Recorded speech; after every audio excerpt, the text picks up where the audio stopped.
Good afternoon, ladies and gentlemen. I am Wala Tan, and I will be your host for this executive session.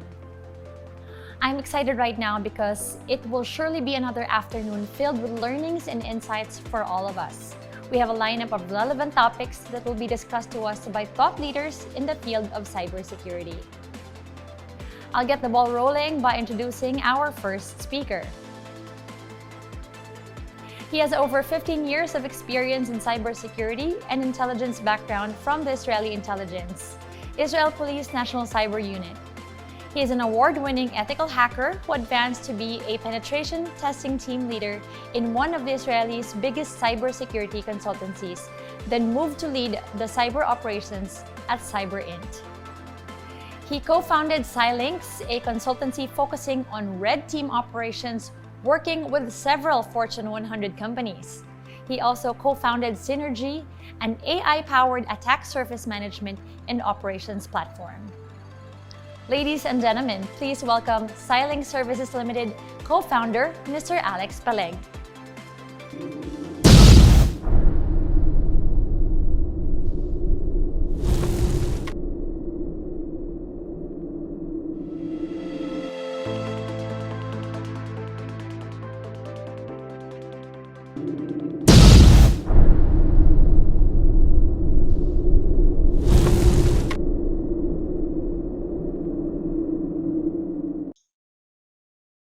Hello and nice to meet you. My name is Alex Peleg and you know me as the CEO of Cilynx, the best red team in the world.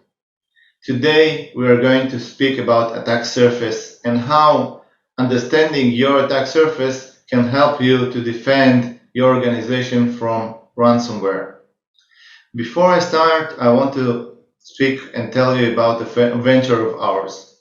The venture is called Synergy App. And Synergy App does attack surface management. It helps organization by being the first line of defense against ransomware. It's an AI and community-powered attack surface management for enterprises. It helps organizations to reduce the time from a breach, which is discovered, until it's being fixed. And it can also help you to recover from a possible breach by continuously red teaming your organization until the breach is remediated. The agenda of today is to talk about ransomware, attack surface, and how understanding your attack surface can prevent ransomware. I will tell you about the Kesaya breach story. I want to tell you about how and what is attack surface and why AI is the thing that can help you to reduce your attack surface. I will also tell you about our approach with Cilynx and Synergy of a continuous red teaming. And I will also share with you some open topics that we have for further research and innovation. Before we start, I want to explain to you what are the 5 different stages of a malware attack. The first thing that a malware does, or hackers do, in order to understand where can they breach the organization is reconnaissance. In the reconnaissance process, the attackers automatically try to identify where are the weakest points of the organization.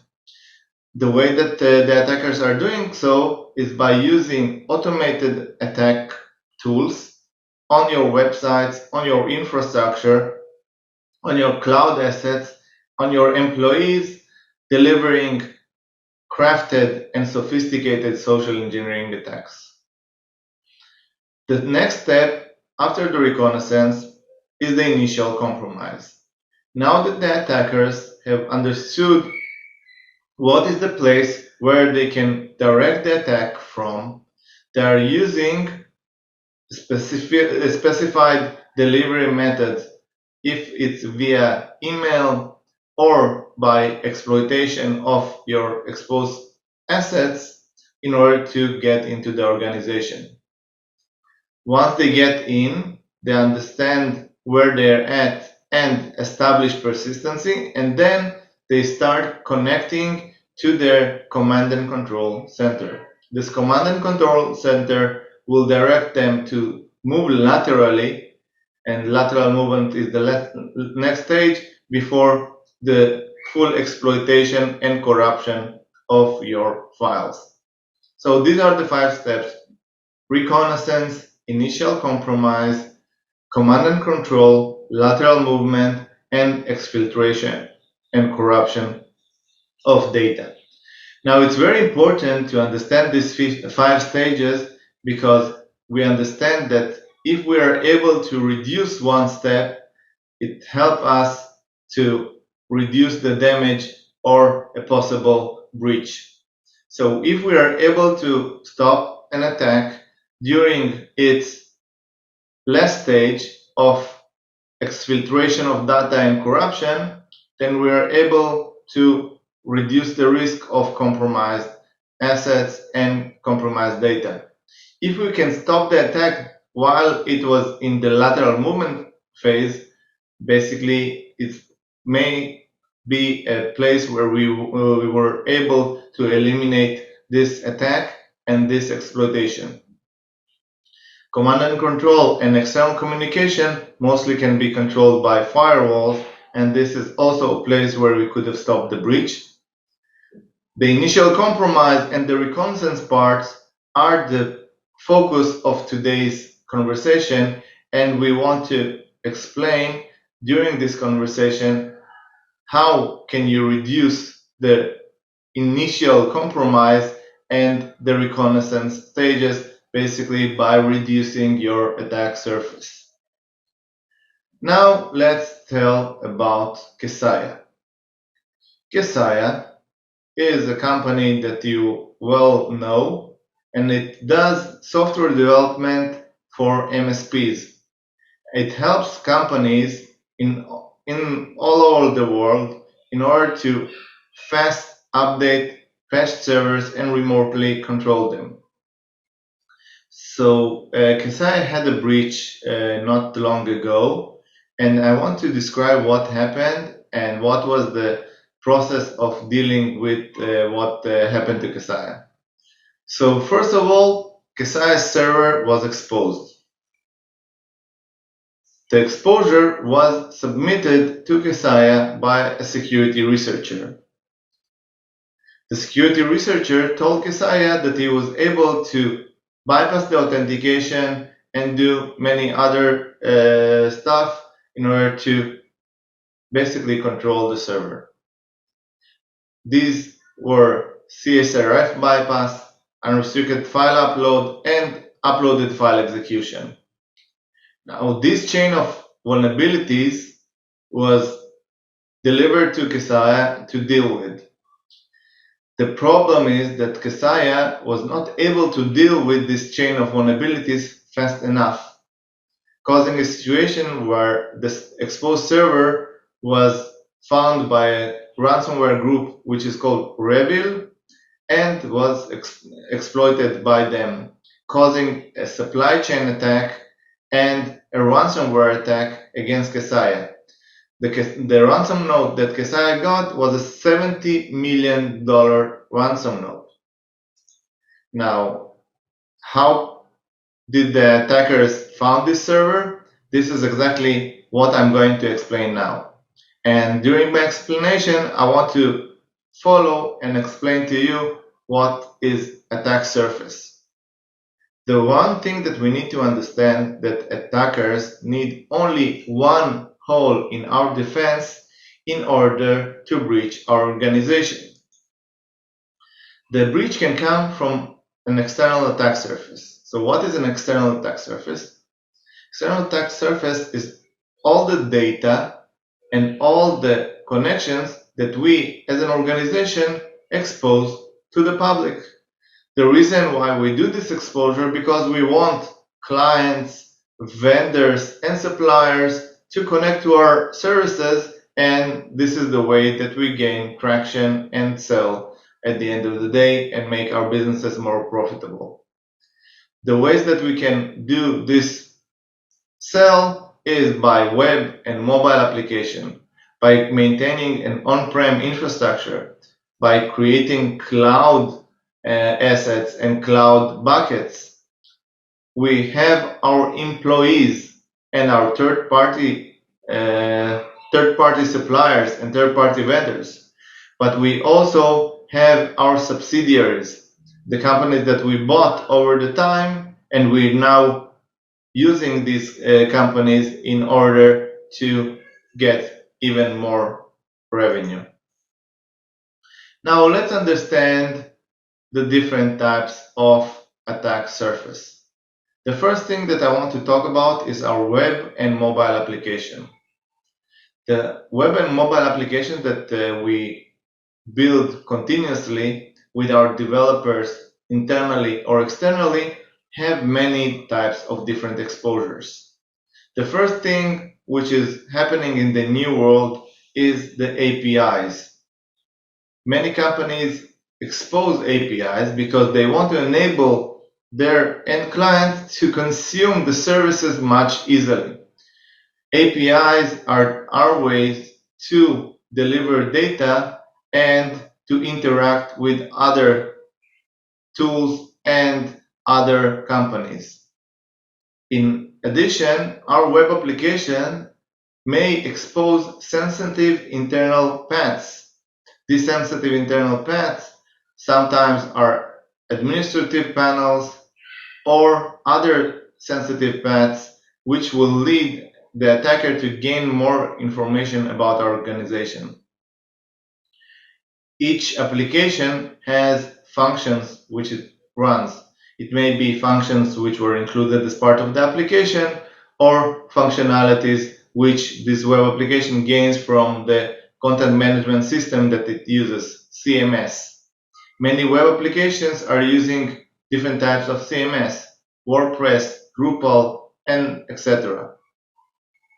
Also, we have our parameters. Each application is built from hundreds of parameters where we get input from our customers, but we also can get input from attackers, which may cause different types of attack, including SQL injection, cross-site scripting, and others.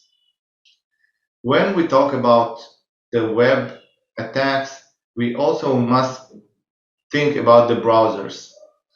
In order for the clients to interact with our applications, they are using browsers and browser plugins. And these plugins may also be something that have vulnerabilities. In addition, we have our operation systems. No matter if it's a Linux operation system, a Mac OS, or Windows operation system, they all hold their vulnerabilities, and every week we see and hear about a new vulnerability which was exposed in an operation system. One thing that many companies neglect and forget about is the logs and the logging systems. The logs are generated from the day-to-day usage of our applications, but these logs contain a lot of data. Many organizations do expose these logs, and from understanding these logs, hackers steal cookies, sessions, and other things that may allow them to get into our company. The second thing that I want to talk about is the infrastructure. So let's understand what is in the infrastructure. In the infrastructure part, we have our exposed subdomains. Each company is operating under a root domain or top level domain. And subdomains are all the other infrastructure assets and servers that we have under our domain. This may also include VPN connections, our employee portals, our exposed hosts, some remote and connected devices, all our IoT devices, and the mobile that we allow our employees to use. So this is important to understand what is all the infrastructure that we have in our organization, because it's part of the assets that are controlled and that we need to have control of inside the organization. The next thing that I want to talk about is the cloud. The cloud, where we did the transition from our on-premise environments to a system or infrastructure that is not fully controlled by us, but we have a shared responsibility model. It includes cloud security brokers and cloud storage brokers. We have our all identity managed by keys and accounts in cloud environment. And we have also the control plane, the IAM, and other ways to get to the cloud. Also, there is the cloud networking. Many organizations have moved to a Dockerized or Kubernetes-based deployment models. It allows much scalability and ability to control and get much more clients into the organization. But it also exposes a new attack vector where the network is flat inside the cluster of the Kubernetes, allowing the attacker who was able to compromise a specific pod in this environment to take control over a lot of information and production utilization capabilities. It happened not long ago to Tesla, where one of their pods in their Kubernetes environment was hijacked and they were used in order to mine cryptocurrencies. The next thing that I want to talk about is our employees. Due to COVID, many of our employees went working from home. Now, although we think that our employees are fully aware of what they're doing and where do they operate, there is a high trend of compromised credentials. Compromised credentials in nowadays, based on IBM research, are the #1 impact to organizations as part of major breaches. And they are the most prominent way to attack and breach our organization. In addition, our employees do mistakes sharing data and leaking data on Pastebin and other paste sites and a picture share, etc. So our employees are currently our weakest link in the chain of security. Now that organizations shifted to a hybrid or fully work from home model, we all don't have the same perimeter to protect and we don't have the full visibility to our employees. Also, our employees sometimes do mistakes, and these mistakes may be coding mistakes, may be due to a social engineering campaign, etc., but our employees are a main attack surface. We also can't forget the third and the fourth parties. We have the SolarWinds event from this year to remind us of that. Our third and fourth parties also include all the open source code that we consume as part of our development. Most of our current low developed code contains open source code. So it's very important for us to understand what are the things that we're using and if the open source code that we're using holds vulnerabilities or even be malicious by intent. We also have many integrated SaaS platforms and SaaS applications that we're using inside our organization in order to basically make the operations and the utilization of our workers better. In addition, SaaS platforms enable us as an organization to do management, CRM, etc. in a very good model. But these SaaS platforms are also exposing us as organizations to a new attack plane. Subsidiaries are the companies that we buy. When we do M&As and we buy new companies, we also expose ourselves and to integrate with an organization that we don't control their security. So it's very important for us to understand exactly what are the subsidiary security and what do they have inside the subsidiary and who manages their security in order to see that we don't expose our organization to new types of attacks. Now I want to talk with you regarding artificial intelligence. Many of the new security controls that we're using have or operate with artificial intelligence. Now, I want to explain to you why it happens and why one of the answers to getting the attack surface is artificial intelligence. Our organizations are very big, and it's important to understand every time when you have identified an asset of the organization, what is the context of this asset. For example, if we find a web application, it can be a marketing campaign, it can be a web application which is used in order to get to our bank, to our financial account, or any other web application. So it's very important to get the correct context. As human beings, it's very easy for us to understand if it's a marketing campaign or if it's an application where we can use and transfer funds. But for a machine, it's not as easy. And when a machine tries to identify an asset, it's very important for this machine to understand what is the context of what was identified. New AI mechanisms like natural language processing and image recognition helps to get this context.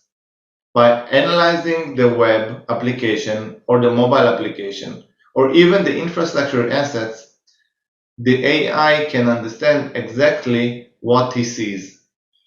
They can understand, or it can understand, the way that this web application behaves, the things that this infrastructure asset exposes, the data of the cloud asset, and then provide a good answer if it's something that is having a risk or not. The second thing why AI is needed, or the second reason why AI is needed, is because of the scale. The amount of data which goes via our organization is huge, and the scale is huge. It's very important to have a mechanism that will be able to analyze a huge amount of data in a very fast manner, but also understand what are the regularities and the irregularities in this data. It's very important to understand if there is a malicious intent in all the traffic that we have, or is everything normal. Bot traffic is very heavy in the internet nowadays, and it's very hard for companies to understand if the entry to the website is bot traffic or not. Due to this understanding, many new startups have came to the cybersecurity space in order to understand if it's a bot or not. And AI is needed in order to distinguish between the regular traffic or a bot traffic. The last thing why AI is needed is because human stupidity. As I already told you, people are the weakest link in the chain of cybersecurity. There is a need to get the control out of people's hands when it comes to cybersecurity and get it to a rational and proof-based model that will be able to get the correct decisions once it has the input. People sometimes make irrational decisions, although they are provided all the data. It's something that happens very well when you talk about email security.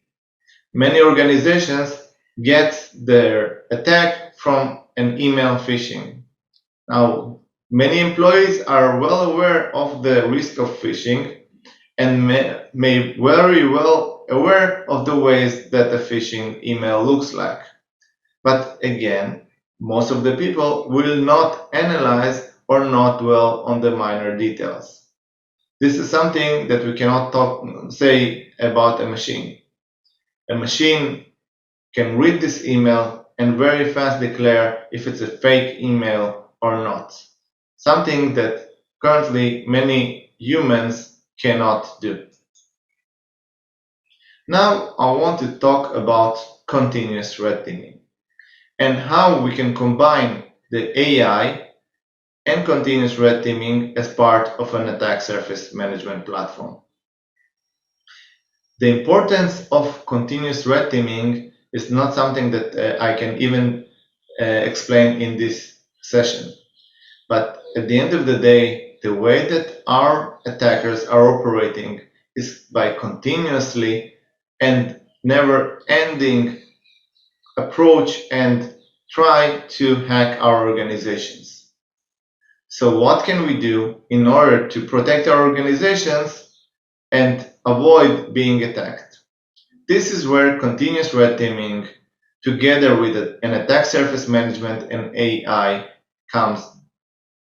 By continuously understanding what are all the assets that we expose to the world, by getting the context in a very fast and scalable manner to all our attack surface, we are able to declare what is the method that the attackers can get into the organization. Once we have this method of attack, we can try even to validate this attack vector. And here in the validation step, the continuous red team comes. By continuously trying to breach our organization, we are able to understand where the attack can be successful and validate it, and where the attack cannot be successful, and basically removing and suppressing this method. It's very important to understand these attack vectors because it's a never-ending development and risk process where we expose our companies to a higher and higher risk because we develop more and more ways for hackers to get into our organization.